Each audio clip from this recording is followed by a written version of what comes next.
You memorize hundreds of words every week. You study grammar rules for hours. You watch English videos. You read English books. You practice every single day. But when someone speaks to you in English, your mind goes blank. You feel stupid. You feel like a failure.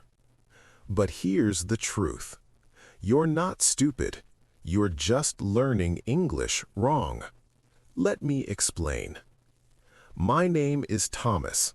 Well, that's not my real name, but that's what I told people when I moved to London. I studied English for 8 years in my country. 8 years. I knew all the grammar rules. I could write perfect essays. My teachers said I was excellent. But on my first day in London, I couldn't order a coffee. The barista said something. I didn't understand. She repeated it.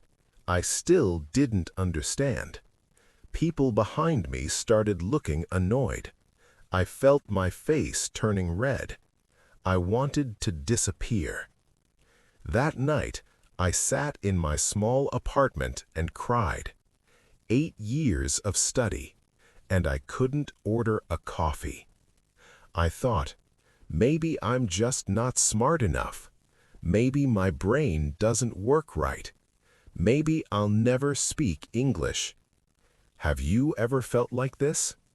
You study so hard, you try so much, but you still can't speak. You still make mistakes.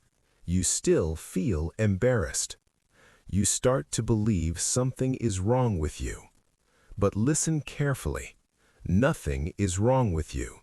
The problem is not your brain. The problem is your method. Let me tell you what I discovered. This discovery changed everything for me. It started 3 months after I arrived in London. I was sitting in a park feeling depressed about my English. That's when I met an old man feeding birds. His name was Mr. Chen. He was 68 years old. He moved to London from China when he was 60. He couldn't speak any English when he arrived. But now, he spoke fluently. Not perfectly, but fluently. He made mistakes, sure, but he could communicate. He could laugh. He could tell stories.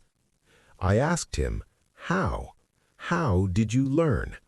I've studied for 8 years and I can't speak. You studied for 8 years too? He smiled and said something I'll never forget. When Mr. Chen finished his story, I sat in silence. Everything I believed about learning English was wrong. I thought I needed to master grammar first. Wrong. I thought I needed a perfect accent. Wrong. I thought I needed to know 10,000 words before I could speak. Wrong, wrong, wrong. What I actually needed was simple. Input, practice, and courage. Input means listening and reading. Real English, not textbook English. Practice means speaking and writing, even if you make mistakes, especially if you make mistakes. Courage means accepting that you will sound stupid sometimes, and that's okay. So I changed my method. I stopped studying grammar for hours. Instead, I watched TV shows in English, with subtitles at first, then without. I stopped memorizing word lists. Instead, I learned words in context. When I heard a new word in a conversation, I wrote it down. I tried to use it the next day. I stopped being afraid of mistakes. I started speaking to everyone. Shop assistants, bus drivers, people in the park. Most people were kind. Some were impatient. I didn't care. Every conversation was practice. And you know what happened? 3 months later, I could have real conversations. 6 months later, I felt confident. 1 year later, English became natural. Not perfect, but natural. So, what can you learn from this story? First, your brain is fine. You're not stupid. The traditional method is stupid. Memorizing grammar rules and vocabulary lists is boring. Your brain doesn't remember boring things. Your brain remembers emotional things, interesting things, useful things. Second, learn like a baby. Input first, output second. Babies listen for 1 year before they speak. They hear thousands of hours of language, then they try to speak. You need input too. Lots of input. Listen to English, watch English, read English. Every day. Third, make mistakes. Many mistakes. Embarrassing mistakes. Every mistake teaches you something. Don't be afraid of mistakes. Be afraid of not trying. Fourth, use real English, not textbook English. Learn phrases people actually say. What's up? No worries, I'm good. These are more useful than whom did you see yesterday? Fifth, be patient with yourself. Learning a language takes time, months, years. But if you use the right method, you will improve.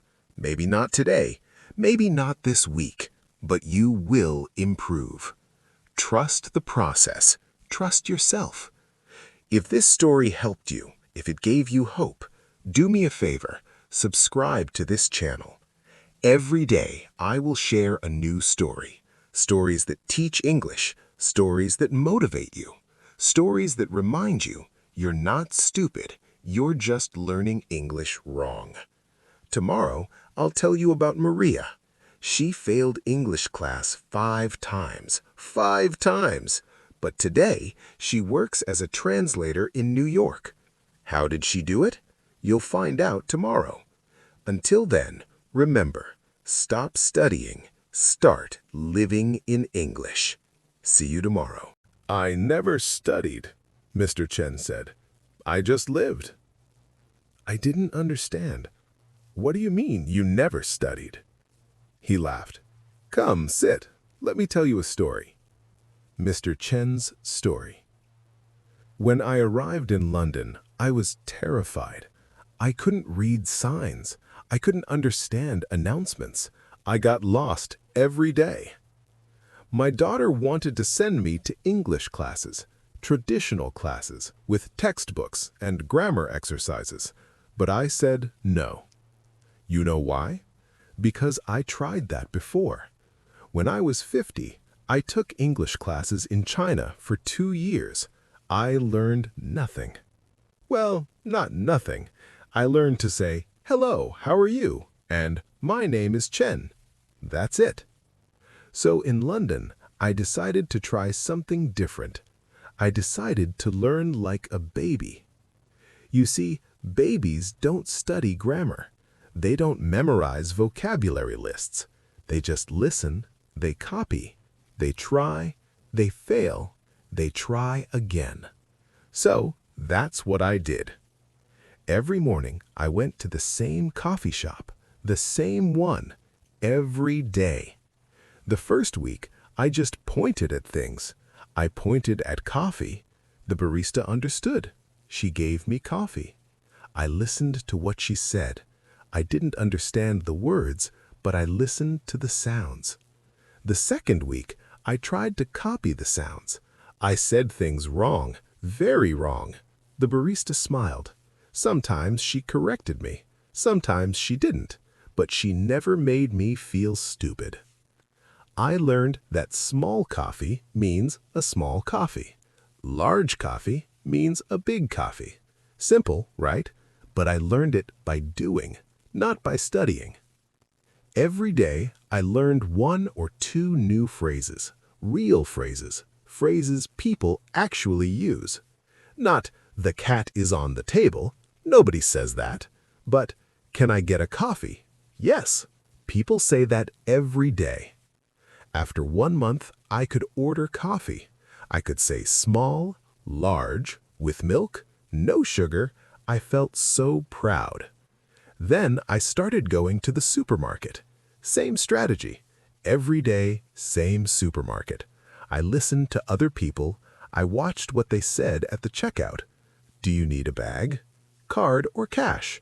Have a nice day. I heard these phrases hundreds of times. Then I started saying them, first in my head, then out loud when I was alone, then finally at the supermarket. Did I make mistakes? Oh yes, so many mistakes. One time I wanted to say, "Can I have a bag?" But I said, "Can I eat a bag?" The cashier looked confused. Then she understood and laughed. Not a mean laugh, a kind laugh. She said, "Have. Can I have a bag?" I repeated, "Can I have a bag?" She smiled. Perfect.